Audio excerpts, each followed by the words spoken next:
देखिए धूमकेतु, धूमकेतु का पहले अगर हम लोग शाब्दिक अर्थ जानना चाहें तो उसको दो टुकड़े में हम लोग पहले बांट दें। धूमकेतु किस किस वर्ड से बना है? धुआं, धूम का मतलब धुआं, जो धुआं निकलता है चूल्हे वूल्हे जलने से, और केतु का मतलब होता है पताका, पताका का यानी कि मतलब होता है झंडा।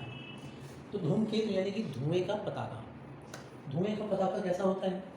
जैसे कल्पना कर लो, कुछ इस तरह से होगा, इसमें से धुआं जैसा कुछ, धुएं जैसा कुछ निकल रहा है, झंडा जैसा, ऐसा लग रहा है जैसे बाल है लंबे केश वाला, ठीक है ना, इसके बीच में न्यूक्लियस है।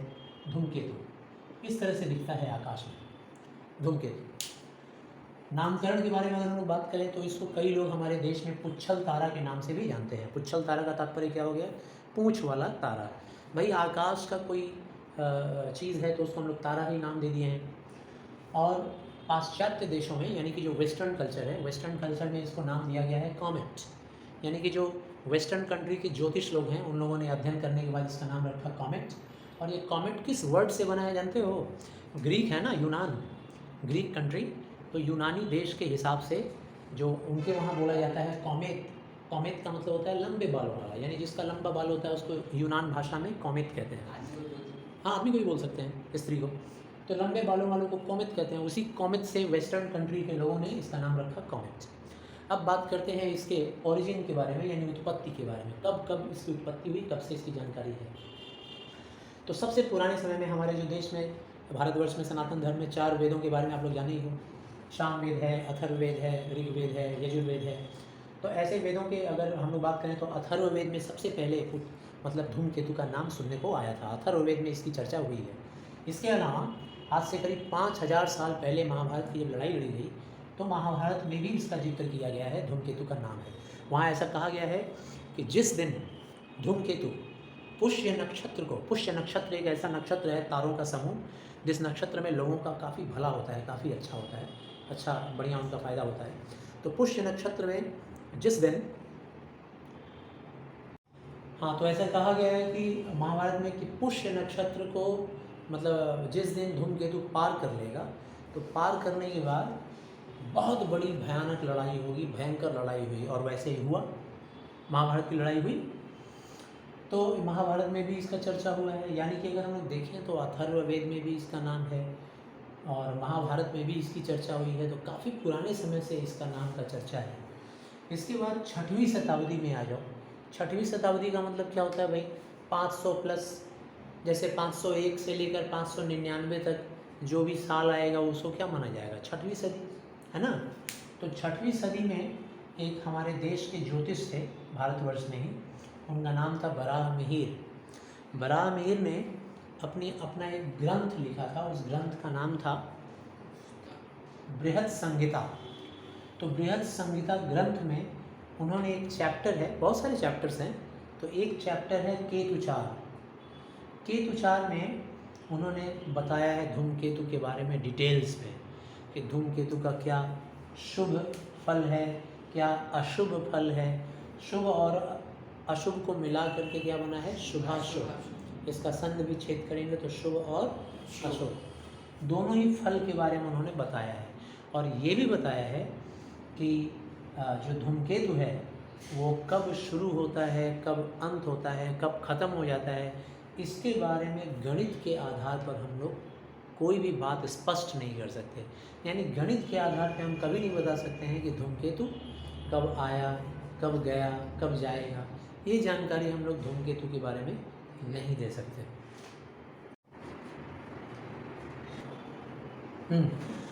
1528 में, यानी कि 16वीं शताब्दी में, 1528 में एक यूरोप के आकाश में ये देखा गया। 1528 यानी हम लोग बात कर रहे थे इसके उत्पत्ति के बारे में। तो सबसे पहले उन्होंने बात किया था कि अथर्ववेद में इसका नाम दिखाई दिया है, महाभारत में भी इसका नाम सुनने को मिला है। फिर 1528 यूरोपीय आकाश में ये देखा गया।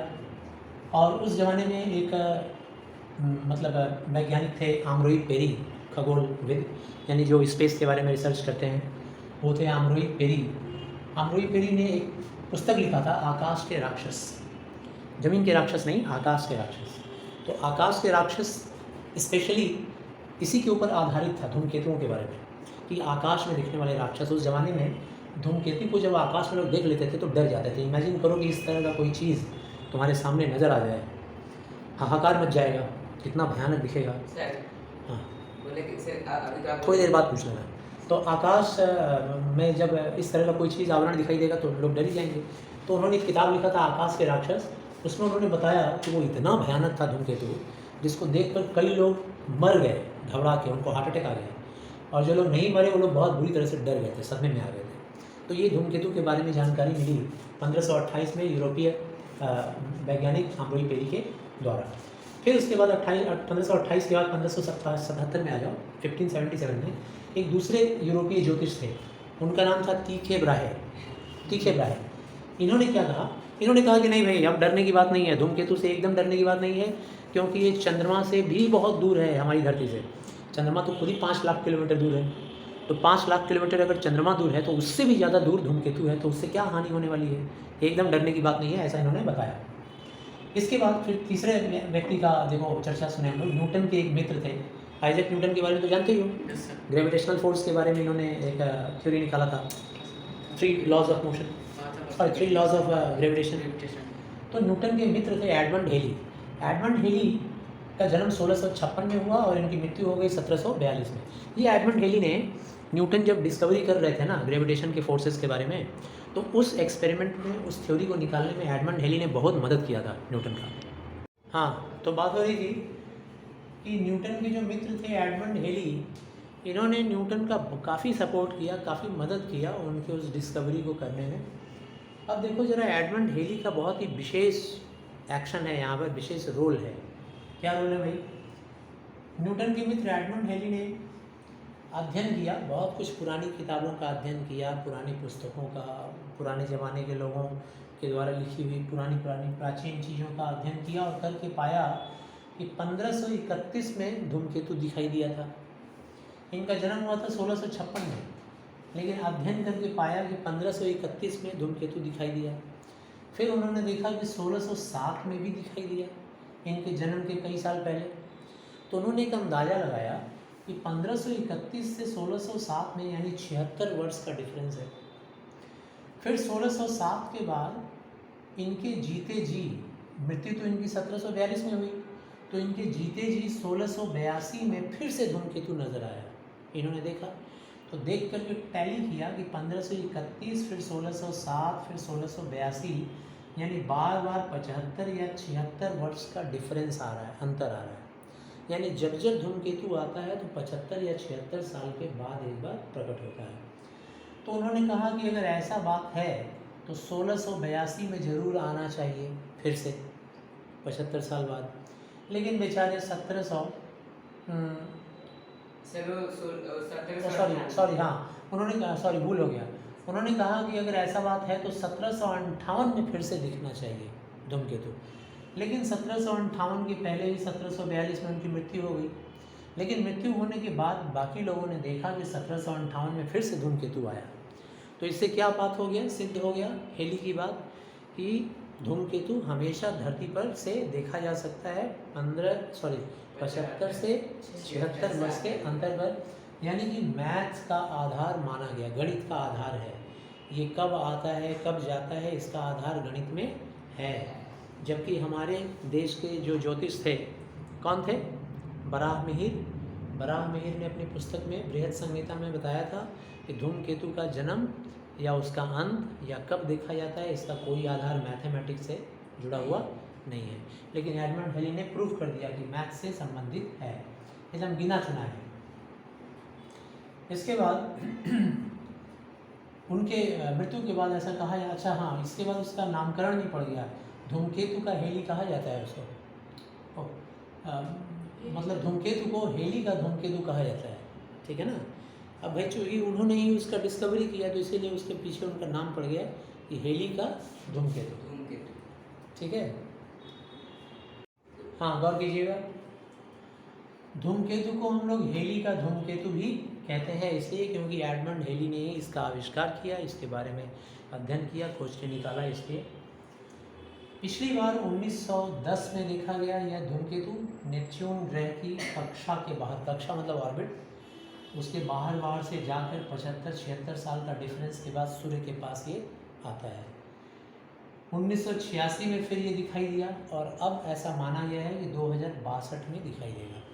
यानी आप लोग ज़रूर देख पाओगे 2062। अभी अरे जिंदा क्यों नहीं रहो। तो देखिए अब हम लोग बात करने वाले हैं कि धूमकेतु का निर्माण कैसे होता है भाई। तो खगोलविदों के अनुसार, खगोलविद जो होते हैं, विद का मतलब विद्वान, ज्ञानी, तो जो लोग स्पेस का रिसर्च करते हैं, स्पेस के बारे में अध्ययन करते हैं, उन्होंने बताया है कि जैसे कि बाकी सारे ग्रह हैं ना, प्लैनेट्स हमारे सूर्य के सौरमंडल में, सोलर सिस्टम में, वो सब एक सोलर सिस्टम में एक फिक्स्ड ऑर्बिट के अंदर घूमते रहते हैं और उनका अपना अपना एक सैटेलाइट भी होता है। तो उन्हीं प्लैनेट्स की तरह से, जैसे अर्थ है, नेपच्यून है, मरकरी है, ठीक है ना, वीनस है, तो सैटर्न है, उन्हीं की तरह से कॉमेट भी ऑर्बिट के अंदर घूमते रहते हैं। अच्छा, ऐसे धूमकेतु कितने हैं? ऐसे धूमकेतु अब तक खगोलविदों ने अंदाज़ा लगाया है कि 1500 से भी ज़्यादा के बारे में उन लोगों को आइडिया मिल चुका है। बाद में सब डिस्ट्रॉय हो जाता है। हाँ, डिस्ट्रॉय हो जाता है। जो बहुत नज़दीक आ जाता है सूरज के, वो जल कर नष्ट हो जाता है। तो ये सारे जो धूमकेतु हैं, उनके बीच में जो इनको मतलब 3 पार्ट में बांटा गया है। इनका बॉडी का फॉर्मेशन 3 तरीके से होता है, देखो गौर से। एक होता है नाभिक, एक होता है सिर और एक होता है पूंछ। तो पहले तो ये सिर्फ सॉलिड एक गोला के रूप में तैरते रहता है, चलते रहता है। उसके बाद जितना ये नज़दीक आते जाता है सूरज के, बहुत नज़दीक चला जाएगा, तब तो जल के नष्ट होकर ख़त्म हो जाएगा। थोड़ी दूरी पर जब रहता है ना, तो इसके अंदर का जो फ्रोजन गैस है, एकदम जमा हुआ गैस, वो जमा हुआ गैस सूर्य के एयर प्रेशर की वजह से वो विकृत होने लगता है और ऑपोजिट साइड में उसके गैसेस बाहर निकलने लगते हैं। और ये देख रहे हो ना, बालों जैसा इलाका, ये 20 करोड़ किलोमीटर तक ये फैला हुआ नज़र आता है। जब हम लोग को दिखाई देगा 2062 में, तो ऐसे ही दिखाई देगा। दिखेगा कि बहुत छोटा सा है, लेकिन वो 20 करोड़ किलोमीटर तक फैला हुआ है। और नाभिक, जिसको हम लोग न्यूक्लियस बोलते हैं, उसका डायमीटर जो होता है ना, वो आधा किलोमीटर से लेकर 50 किलोमीटर तक लंबा उसका डायमीटर होता है। धूमकेतु का जो बाकी का अंश है, उसके बारे में हम लोग जरा देखें। धूमकेतु सूर्य का चक्कर काटते समय, जब धूमकेतु सूर्य का चक्कर काटता है, तो एक चीज़ हमेशा तय रखना दिमाग में कि उसकी जो पूँछ होती है ना, सिर को छोड़कर जो उसका पूँछ वाला हिस्सा है, वो हमेशा सूर्य के उल्टी दिशा में होगी। यानी जो चमकीली उसकी जो पूँछ होती है, जो विकिरण, जो रेडिएशन जो हो रहा होता है उसका पूँछ का, वो हमेशा सूर्य के उल्टा दिशा में होता है। और सारे ग्रहों से बिल्कुल अलग होता है धूमकेतु। धूमकेतु हमारे सौरमंडल का ही हिस्सा है, लेकिन सौरमंडल में जैसे बाकी ग्रह जो होते हैं, उन ग्रहों से बिल्कुल भिन्न है, अलग है। वो कैसे? जैसे बाकी जो ग्रह हैं वो कम से कम एक समतल ऑर्बिट के ऊपर वो लोग चक्कर काट रहे होते हैं। समतल ऑर्बिट जो कक्ष होता है उनका, वो समतल होता है, एक लेवल का होता है, प्लेन, उसी लेवल पे वो लोग घूम रहे होते हैं बाकी सारे ग्रह। लेकिन धूमकेतु जो है अन्य ग्रहों से असमान होते हुए थोड़ा अलग है। ये कई अंशों का कोण बनाकर, जैसे अंश जानते हो ना, एंगल, कई एंगल का कोण बना करके घूमता है। मतलब थोड़ा टेढ़ा एंगल पे इसका कोण बना रहता है। स्ट्रेट नहीं है, स्ट्रेट नहीं, मतलब समतल नहीं रहता है, थोड़ा सा बेंट होता है, थोड़ा टेढ़ा होता है। तीसरी बात है, जैसे बिएला एक वैज्ञानिक थे, खगोलविद थे, जैसे हम लोग हेली का धूमकेतु बोलते हैं, ऐसे बिएला के द्वारा इन्वेंट किया गया, उनके द्वारा खोजा गया जो धूमकेतु था, उसके बारे में एक बात कही गई है कि जो बिएला का जो धूमकेतु था, वो सूर्य के काफ़ी करीब से चक्कर काटता था सूर्य का। और जो धूमकेतु सूर्य के काफ़ी करीब से चक्कर काटते हैं, मान लो कि 3 साल में ही एक चक्कर काट लिए। जैसे हेली के धूमकेतु के बारे में तुम लोग क्या पढ़े थे कि वो 75 से 76 साल का डिफरेंस में चक्कर काटता है। बिएला का धूमकेतु 3 साल या 10 साल में ही चक्कर काट लेता है। लेकिन ऐसे में क्या होता है, उसको अपनी जान से हाथ धोना पड़ता है। इतनी नज़दीक से जब चक्कर काटेगा तो भस्म हो जाता है, जल जाता है और टुकड़े टुकड़े में विखंडित हो जाता है। अब वो विखंडित हिस्सा जो है ना, वो जब धरती के बगल से गुजरता है तो उसी को हम लोग बोलते हैं टूटा हुआ तारा, या फिर उल्कापात हो रहा है, उल्का गिर रहा है। बहुत सारे टूटे हुए तारों को हम लोग बोलते हैं उल्कापात हो रहा है। एक्चुअली में वो उल्कापात क्या है, वो धूमकेतु का टूटा हुआ टुकड़ा है। अच्छा, कुछ धूमकेतु ऐसे होते हैं, जैसे बहुत से धूमकेतु जैसे बृहस्पति, शनि, यूरेनस, नेपच्यून या प्लूटो ग्रह के उसके परे, उसके बियॉन्ड से चक्कर काटते हैं। बियॉन्ड मतलब उनके पार। तो इससे एक बात और पता चलता है कि ये जितनी दूरी पे स्थापित जो ग्रह हैं, जैसे मैंने नाम लिया बृहस्पति, शनि, यूरेनस, नेपच्यून, ये काफ़ी दूर हैं सूर्य से। तो अगर उसके भी पार अगर धूमकेतु चक्कर काट रहा है, तो इसका मतलब ये हो गया कि हमारा सौरमंडल का जो सीमा है, लिमिट है, वो उससे भी बाहर है। यानी जहाँ तक धूमकेतु चक्कर काट रहा है, वो सारा का सारा बाउंड्री हमारे सौरमंडल में आ जाता है। नेक्स्ट जो पैराग्राफ है वो ये है कि कभी कभी कुछ ऐसे भी धूमकेतु होते हैं जो बाहरी पिंड के प्रभाव से, जैसे कोई बाहर का एक बड़ा यूनिवर्स का कोई एक ऐसा बॉडी है, उसके प्रभाव से अपनी कक्षा बदल देते हैं। कक्षा बदलना मतलब अपना ऑर्बिट। तो कभी कभी कुछ धूमकेतु थोड़े डरपोक टाइप के, भीतू मिजाज के भी होते हैं। यानी उनके प्रभाव में अगर आ जाएंगे, कोई यूनिवर्स का एक बड़ा बॉडी है, जिसको हम लोग ग्रह नहीं बोल रहे हैं बल्कि ग्रह से थोड़ा, हाँ नहीं, वो गैस नहीं कहलाएंगे, हाँ जो भी। तो कोई एक ऐसा बड़ा मास जिसके प्रभाव में आकर के वो अपना ऑर्बिट छोड़ के निकल जाता है, तो ऐसा धूमकेतु पूरा शून्य में भटक रहा होता है, दिखाई दे रहा होता है शून्य में। कि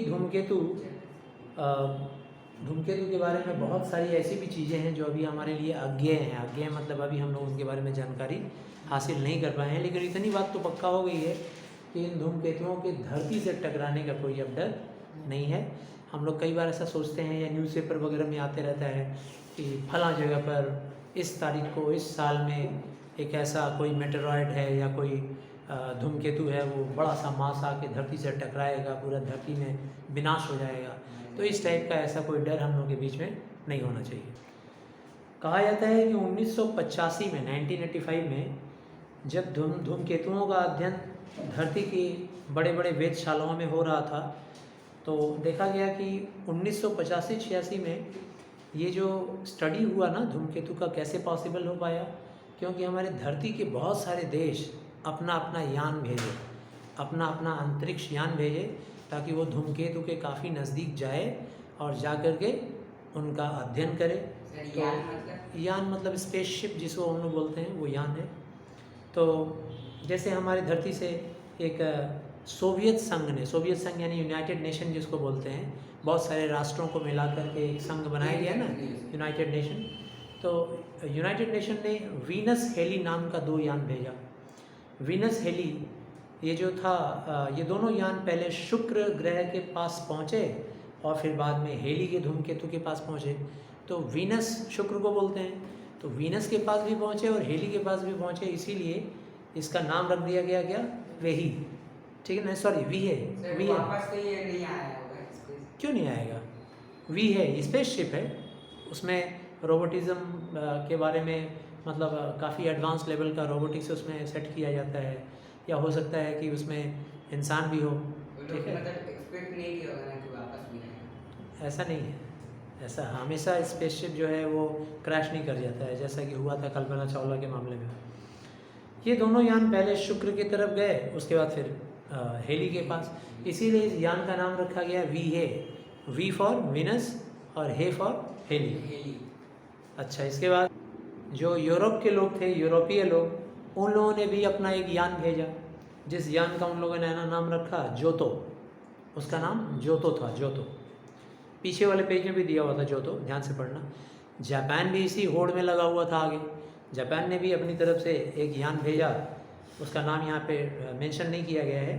तो जापान ने, यूनाइटेड नेशन ने, यूरोप के कुछ कंट्रीज़ ने, सभी लोगों ने अपने अपनी तरफ से यान भेजे, ताकि धूमकेतु के काफ़ी नज़दीक जा कर के वो स्पेसशिप उसका अध्ययन करेगा, उसके सरफेस के बारे में। तो अध्ययन में क्या पता चला जब वहाँ पास उसके नज़दीक पहुँचा, तो देखा गया कि नई जानकारी जो मिली है वो ये है कि धूमकेतु का जो नाभिक है, हेली का धूमकेतु, जो हम लोग को बार बार धरती से दिखता है 75-76 साल के बाद, उसका जो नाभिक है यानी न्यूक्लियस वो 16 इंटू 9 किलोमीटर है उसका न्यूक्लियस, उसका मेज़रमेंट ये है। और हर सेकंड में 10 टन धूल और 30 टन गैसें उत्सर्जित करते रहता है।